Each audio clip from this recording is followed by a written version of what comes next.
Hello दोस्तों, आप सभी का स्वागत है मेरे चैनल दीपक नर्सिंग कलेक्शन पर। आज हम क्विज़ 5 पे बात करेंगे। क्विज़ 4 तक के वीडियो आ चुके हैं, नहीं देखा है तो लिंक डिस्क्रिप्शन में है, देख लीजिए। चारों के अंदर 100 क्वेश्चन है, इम्पोर्टेंट क्वेश्चन है, रिपीटेड क्वेश्चन है, आने वाले एग्ज़ाम के लिए भी इम्पोर्टेंट है वो। तो आज हम क्विज़ 5 पे बात करेंगे। क्वेश्चन नंबर फर्स्ट है, थैलेसीमिया इज ए, पूछ रहा है थैलेसीमिया किस प्रकार का डिसऑर्डर है। ऑप्शन ए है कार्डियक डिसऑर्डर, बी है हिमोलाइटिक एनीमिया, सी है रेस्पिरेटरी प्रॉब्लम और डी है एंडोक्राइनल डिसऑर्डर। तो ऑप्शन बी यहाँ राइट आंसर है, हिमोलाइटिक डिसऑर्डर या हिमोलाइटिक एनीमिया है थैलेसीमिया। ऑप्शन बी यहाँ राइट आंसर है। अगला क्वेश्चन है, the nurse caring for a 5-year-old with a history of tetralogy of folate note that the child has clubbed finger. This finding is indicative of which associated condition? एक 5 साल का बच्चा जिसको tetralogy of folate है, उसकी fingers clubbed हो चुकी है, आगे से मुड़ गई है, मोटी हो गई है, उसको क्लबिंग फिंगर बोलते हैं। किस फाइंडिंग के हिसाब से क्लबिंग फिंगर होता है या किस फाइंडिंग की वजह से क्लब्ड फिंगर होता है। ऑप्शन ए है टिश्यू हाइपोक्सिया की वजह से, बी है क्रोनिक हाइपरटेंशन की वजह से, सी है delayed physical growth and D है डिस्ट्रक्शन ऑफ बोन मैरो। तो ऑप्शन है ए यहाँ राइट आंसर है। अगर लॉन्ग टाइम हाइपोक्सिया रहता है किसी पेशेंट को तो उसकी फिंगर्स में क्लबिंग हो जाती है, क्लब्ड फिंगर हो जाती है उसकी फिंगर। तो ऑप्शन ए यहाँ राइट आंसर है। टिश्यू हाइपोक्सिया की वजह से क्लबिंग फिंगर होती है, क्लब्ड फिंगर होती है। क्लब्ड फिंगर होती कैसे है, डायग्राम देख लीजिए। इस टाइप से आगे से मोटी हो जाती है और मुड़ जाती है फिंगर्स, आगे से नेल जो होता है वो मुड़ जाता है हल्का सा। अगला क्वेश्चन है, a client has been admitted with the diagnosis of acute glomerulonephritis. During history taking, the nurse should ask the client about a recent history of which event? एक क्लाइंट है जिसको ग्लोमेरुलोनेफ्राइटिस है, पूछ रहा है कि हिस्ट्री में अगर एक नर्स है वो हिस्ट्री कलेक्ट कर रही है, हिस्ट्री ले रही है, तो किस इन्फेक्शन की हिस्ट्री उसको मिलेगी। जो रिसेंटली इन्फेक्शन हुआ है उसकी हिस्ट्री, कौन से इन्फेक्शन की हिस्ट्री उसको मिलेगी। ऑप्शन ए है ब्लीडिंग अल्सर, बी है मायोकार्डियल इन्फेक्शन, सी है डीप वेन थ्रोम्बोसिस और डी है स्ट्रेप्टोकोकल इन्फेक्शन। तो अगर उसको स्ट्रेप्टोकोकल इन्फेक्शन मिलता है 3 वीक पहले का, मतलब 20 to 21 डे पहले का, अगर उसको स्ट्रेप्टोकोकल इन्फेक्शन मतलब सोर थ्रोट वगैरह है, गले का इन्फेक्शन है, उसको हुआ है तो उसको ग्लोमेरुलोनेफ्राइटिस होने का चांस है। ऑप्शन डी यहाँ राइट आंसर है। अगला क्वेश्चन है, a client with schizophrenia is admitted to the inpatient mental health unit.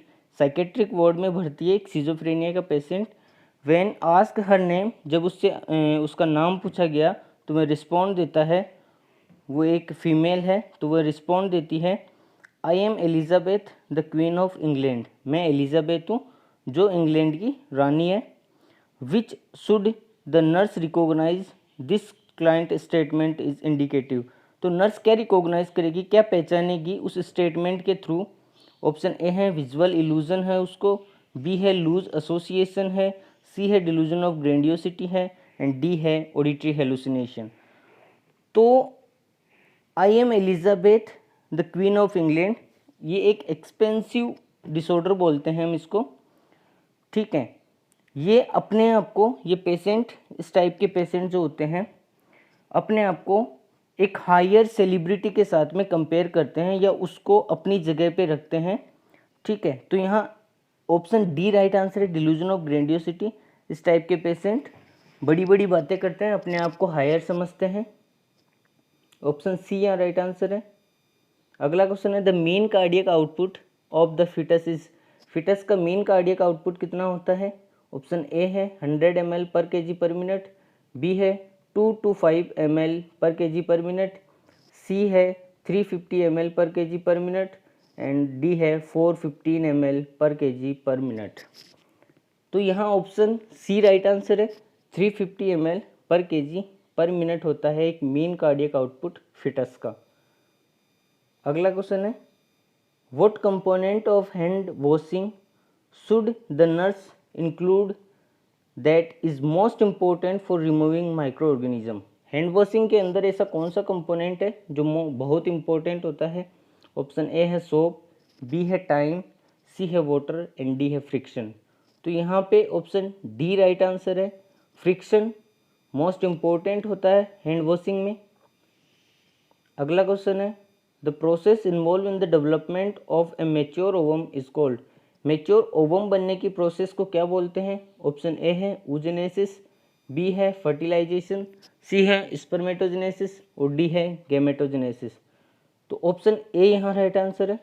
Ovum बनने की या मेच्योर ओवम बनने की प्रोसेस को oogenesis बोलते हैं। फर्टिलाइजेशन ओवम एंड स्पर्म का मिलना होता है, स्पर्मेटोजेनेसिस स्पर्म का बनना होता है और गैमेटोजेनेसिस स्पर्म और फर्टिलाइजेशन के बाद गैमिट का बनना गैमेटोजेनेसिस होता है।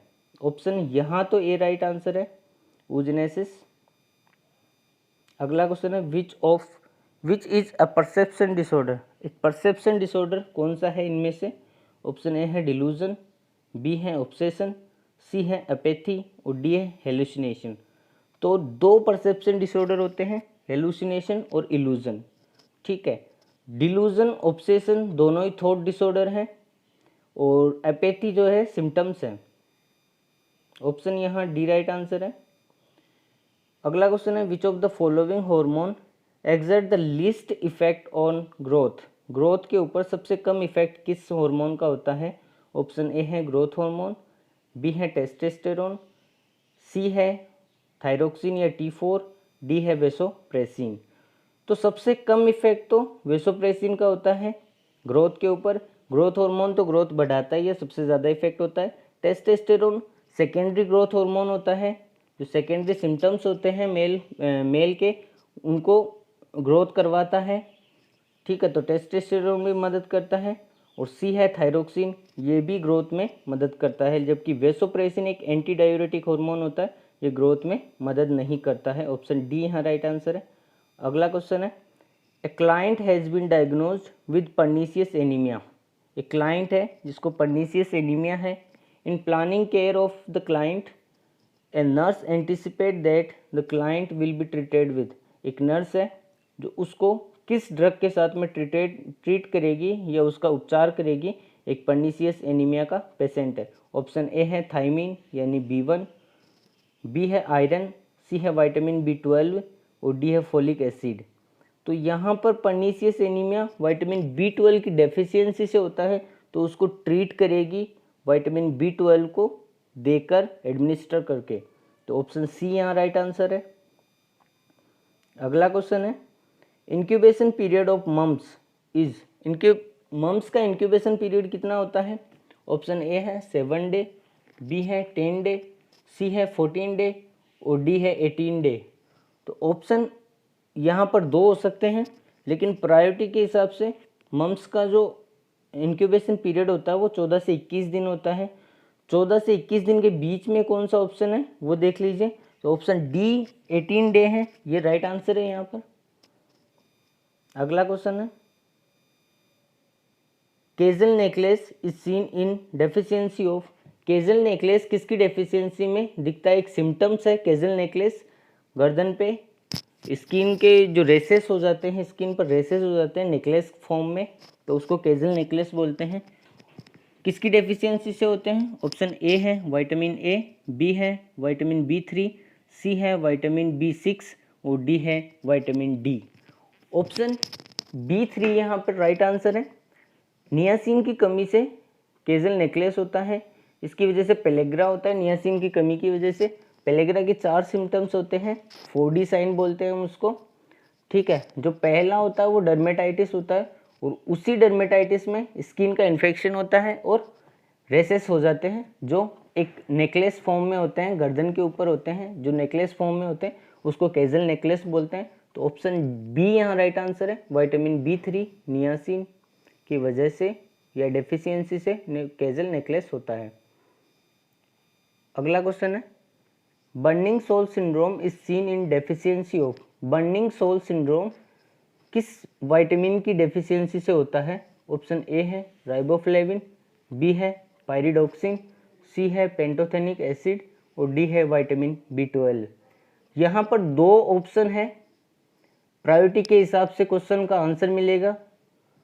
पायरिडॉक्सिन भी हो सकता है और पेंटोथेनिक एसिड भी हो सकता है। अगर दोनों एक साथ आते हैं तो पेंटोथेनिक एसिड हम फर्स्ट प्रायोरिटी देते हैं और पायरिडॉक्सिन को सेकंड प्रायोरिटी देते हैं।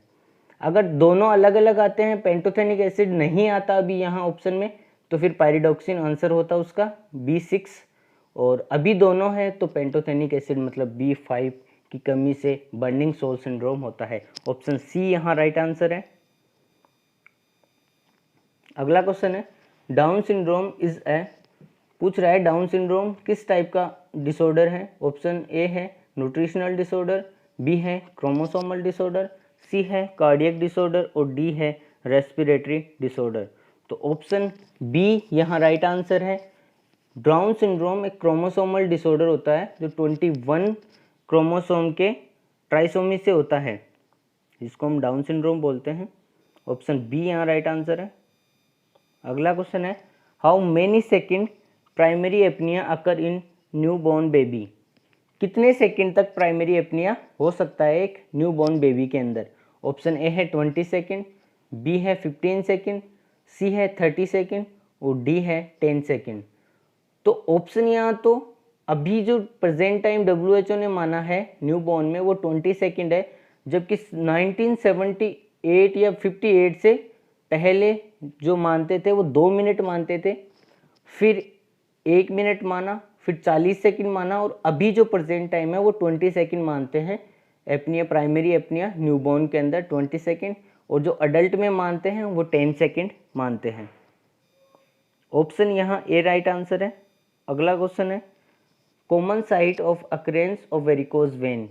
वेरिकोज वेन की कॉमन साइट कौन सी है जहाँ पे वेरिकोज वेन होता है। ऑप्शन ए है greater and lesser saphenous vein, B है फीमोरल वेन, सी है स्फेलिक वेन और डी है पोप्लिटियल वेन। तो ऑप्शन ए यहाँ राइट आंसर है। काफ की जो वेन होती है वहाँ पे मोस्ट कॉमनली वेरिकोज वेन देखा जाता है, तो वहाँ पे greater and lesser saphenous vein present होती है। तो ऑप्शन ए यहाँ राइट आंसर है। अगला क्वेश्चन है, a patient is being treated with pyrazinamide for a chronic infection. एक पेशेंट है जिसको पायरेजिनामाइड से ट्रीट किया जा रहा है, उसको कोई इन्फेक्शन है, क्रोनिक इन्फेक्शन, उसके लिए पायरेजिनामाइड दिया जा रहा है उसको। To evaluate the effectiveness of the therapy, therapy की इफेक्टिवनेस को मूल्यांकन करने के लिए फिजिशियन कौन सा टेस्ट है वो या कल्चर है इसके लिए वो बोलता है। ऑप्शन ए है ब्लड, बी है स्पूटम, सी है CSF और डी है यूरिन। तो पायरेजिनामाइड हम मोस्टली लंग इन्फेक्शन के लिए देते हैं, लंग्स का कोई भी इन्फेक्शन हो जैसे TB हो, ठीक है, तो TB के लिए हम पायरेजिनामाइड देते हैं। तो उसके लिए इफेक्टिवनेस या पायरेजिनामाइड की इफेक्टिवनेस को देखने के लिए हम स्पूटम कल्चर करवाते हैं। स्पूटम कल्चर में अगर बैक्टीरिया एब्सेंट है मतलब वो इफेक्टिव है, पायरेजिनामाइड काम कर रही है। अगर उसमें अभी भी बैक्टीरिया प्रेजेंट है तो वो काम नहीं कर रही है। तो इसकी इफेक्टिवनेस को देखने के लिए हम स्पूटम कल्चर करवाते हैं। ऑप्शन बी यहाँ राइट आंसर है। अगला क्वेश्चन है, a nurse taking care of a client या patient with close chest drainage observe constant bubbling in water seal compartment during both inspiration and expiration, what the nurse should conclude. एक nurse है जिसको जो patient की care कर रही है, जिसके क्लोज चेस्ट ड्रेनेज लगा हुआ है। क्लोज चेस्ट ड्रेनेज में एक वाटर सील कंपार्टमेंट है, उसके अंदर कांस्टेंट बबलिंग हो रही है, तो नर्स क्या कंक्लूड करेगी। ऑप्शन ए है system is functioning normally, B है the patient has developed pneumothorax, C है the chest tube is obstructed and D है system has an air leak. तो मैंने वाटर सील ड्रेनेज जब पढ़ाया था, वीडियो है, किसी ने नहीं देखा है तो देख लीजिए, इम्पोर्टेंट टॉपिक है, ऐसे ही क्वेश्चन पूछे जाते हैं उसके अंदर। जब मैंने पढ़ाया था वाटर सील ड्रेनेज तो बताया था कि कांस्टेंट बबलिंग जब होती है इसका मतलब कहीं ना कहीं से वो लीक है, ठीक है। जब कांस्टेंट बबलिंग हो रही है तो वो एक वाटर सील बोतल में ही लीकेज है। अगर रैपिड बबलिंग हो रही है तो जहाँ इंसिजन लगाया है चेस्ट पर वहाँ से लीकेज हो रहा है। तो ऑप्शन डी यहाँ राइट आंसर है। The system has an air leak, जहाँ कहीं ना कहीं से सिस्टम के अंदर एयर लीक है। ऑप्शन डी यहाँ राइट आंसर है। अगला क्वेश्चन है 3 tier system of health care delivery in rural area in India is based on the recommendation of. पूछ रहा है कि 3 टायर सिस्टम जो है, जैसे sub centre, PSC and CSC के बारे में पूछ रहा है, जो हेल्थ केयर डिलीवरी के हैं, जो रूरल एरिया में प्रेजेंट होते हैं, वो किसके रिकमेंडेशन के ऊपर बेस्ड है कि या किस कमेटी के ऊपर बेस्ड है। ऑप्शन ए है बोहर कमेटी, बी है चड्डा कमेटी, सी है श्रीवास्तव कमेटी एंड डी है मुडेलियर कमेटी। तो ऑप्शन सी है, अगर रूरल से रिलेटेड कोई भी रिकमेंडेशन या कुछ भी पूछा जाता है कमेटी के एसोसिएशन में, तो ऑप्शन सी यहाँ राइट आंसर होगा। रूरल कहीं पे भी आ जाए और कमेटी पूछे तो श्रीवास्तव कमेटी राइट आंसर रहेगा। ऑप्शन सी यहाँ राइट आंसर है। अगला क्वेश्चन है in the management of store VED D stand for. एक पूछ रहा है इन्वेंट्री मैनेजमेंट के बारे में, मैनेजमेंट का क्वेश्चन है, ठीक है। तो मैनेजमेंट में इन्वेंट्री मैनेजमेंट होता है, उसके अंदर VED होता है। तो V और E जो होता है वो तो इसने नहीं पूछे, जबकि डी का फुल फॉर्म पूछ रहा है। तो ऑप्शन ए है डिस्क्रेट, बी है डिजायरेबल, सी है डिसाइड और डी है डेफिनेट। तो यहाँ डी का मतलब डिजायरेबल होता है, ठीक है।